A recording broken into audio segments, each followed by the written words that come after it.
Hello, I'm DeanKind and welcome to a very sexy quickie, where I'll be talking about some game that you may have heard of before. It's a small little game that needed a Kickstarter to fund it, so you know it's going to be a little rough around the edges and...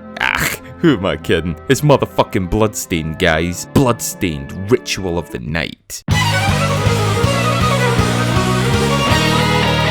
Bloodstained. Developed by ArtPlay and published by 505 Games, Bloodstained was led by former Castlevania series producer Koji Igarashi, who worked on little unknown games like Symphony of the Night, Castlevania Chronicles, and lastly Harmony of Despair. So when you hear that Koji is releasing a game Metroidvania style and it's a spiritual successor to Castlevania, you take notice. Especially since Konami refuse to do anything with their IPs now except gambling machines. You will suck. And... damn, it's good, guys. Now, as I said, I needed a palate cleanser after playing that shitty game Rage 2, so when I was told to try Bloodstained, I went into it thinking this was going to be a crappier Symphony of the Night ripoff. But no, I'm actually glad to report that Bloodstained stands out on its own. I did get vibes of Castlevania, don't get me wrong, the similarities are too close to say it's not an inspiration, but when I was playing it, I didn't feel like it was a rip-off. There's nods here and there with whips etc that remind you of Simon Belmont of course, but I honestly felt the cast and story was different enough to make me stop thinking of Castlevania. Come, Grim. We're leaving.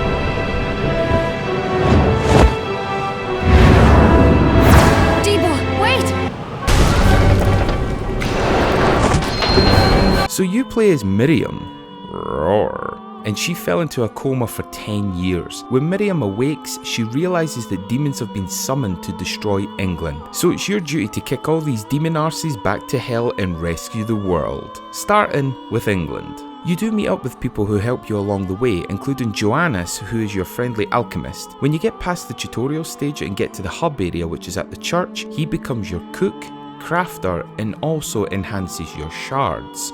More on that later. Dominique is an exorcist sent by the church, but obviously is a little overwhelmed with all this hell on earth stuff, so decides to help you instead by basically being your shopkeeper. Yeah, a shopkeeper. You're helping rescue Earth from hell and demons, but you still gotta pay, yo. These sexy ass boots don't pay in kindness, you know. There are plenty of other NPCs scattered all around the map, which if you know anything about Metroidvania games, you know how the map works and looks like. There's a lot of areas you can't reach or enter until you get specific powers, abilities, etc. So I won't bore you with the history lesson on how Mvania games work. What I will talk about is the graphics and music. Graphically, it's gorgeous. Miriam and the other characters are all well crafted. The setting is dark and moody, gothic in tone and beautiful to look at. It's a 2.5D sort of game where everything is 3D but you're on a 2D platform. Check Pandemonium to see what I mean, I can't explain it. I'm not an astrophysicist philosopher doctor, okay? I didn't see anything that didn't please me, and there's even a throwback to the old school, but I'll let you discover that yourself. I love the graphical effects, everything is crisp and flashy. Ooh. But with all those amazing graphics, you need music to match the tone. I mean, imagine playing this game to this.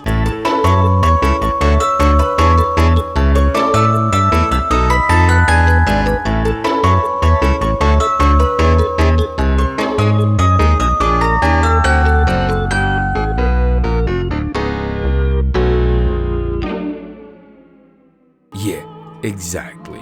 The music is what you'd imagine, also done by an ex-Konami employee who worked on previous Castlevania games, so you know it's the good stuff.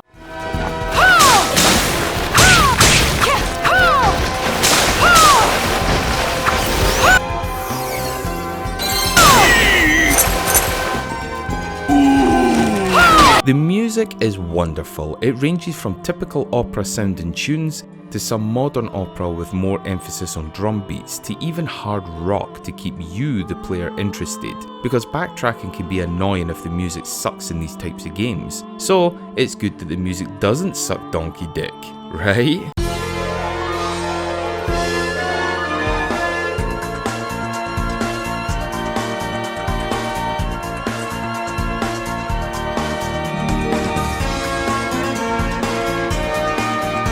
Gameplay wise, well, it's a Metroidvania game, and a very good one at it. If you've ever played Ori and the Blind Forest, Axiom Verge, Hollow Knight, Metroid, Guacamelee, Rogue Legacy, The Messenger, etc, then you know what you're in for. And if you like any of those games, well, you'll love this one too, and maybe more so because the story is great and keeps you wanting to play more. As you can see, I love it, so I'm going to be biased. Bite me! As mentioned earlier, you need to level up the beautiful Miriam and get certain special abilities to get past obstacles that are in your way, and these come in the forms of shards. You get these shards by killing enemies, some randomly and some by specific bosses. Obviously the boss shards are the main game progressing shards you need, but the regular enemy shards are not to be looked down on. A game this large has many secrets awaiting to be found, so a handy shard to have activated is Detective's Eye, which makes secret walls visible. There are 6 types of shards. The Conjure shard, which allows you to launch a single magical attack. Manipulative shards allows such abilities as move quicker or temporarily increase your stats. Directional shards are similar to Conjure, which is basically a magical attack, but these attacks can be held for as long as you have MP available. Passive shards, which as mentioned before allows passive abilities like Detective's Eye or Sword Expertise, which increases your sword damage. Familiar shards, which allows you to summon a dude to fight by your side. And lastly, skill shards, which are arguably the most important shards, as these are the ones that allow abilities like double jump for areas you can't reach. Once you obtain the shards, you equip them, and voila, you're ready to own some demon ass.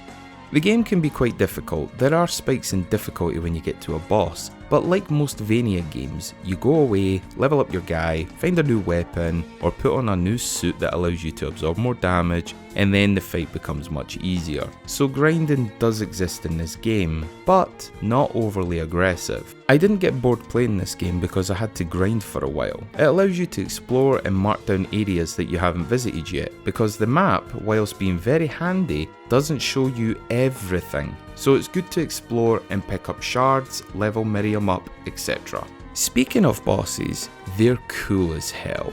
The first one you come across is Vepr, who is a half woman, half octopus type of boss. Reminds me of the Kraken. And speaking of Kraken, whoa, she has a Kraken set of abs. There are other cool bosses, but I won't spoil them for you. All I'll say is, they're very cool. Overall, I love this game. It's the most enjoyable game I've played so far this year, and I know it will remain that way. One of the best games I played last year was Ori and the Blind Forest, and that was a Metroidvania game also, and a wonderfully, beautifully crafted one at that. But Bloodstained is more to my dark gothic blood-soaked soul. Anything with demons and blood in it, I'm all over it like flies around shit. That's why my final verdict for this amazing game is a 9 out of 10. I adore this game and plan on playing it on and off throughout the year. So until next time, sweethearts, be good to each other and have a nice day. Thanks for watching, guys. Miriam, what are you doing here? I ought to ask you the same. I commanded you to leave this place. I cannot. I gave Jibo my word, and I intend to keep it.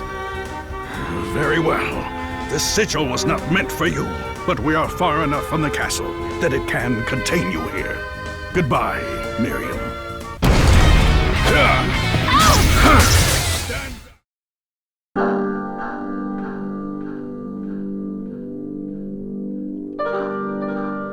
Any recommendations? Remember to put them in the comments and follow us on our social medias for updates and what we're up to. Ciao for now.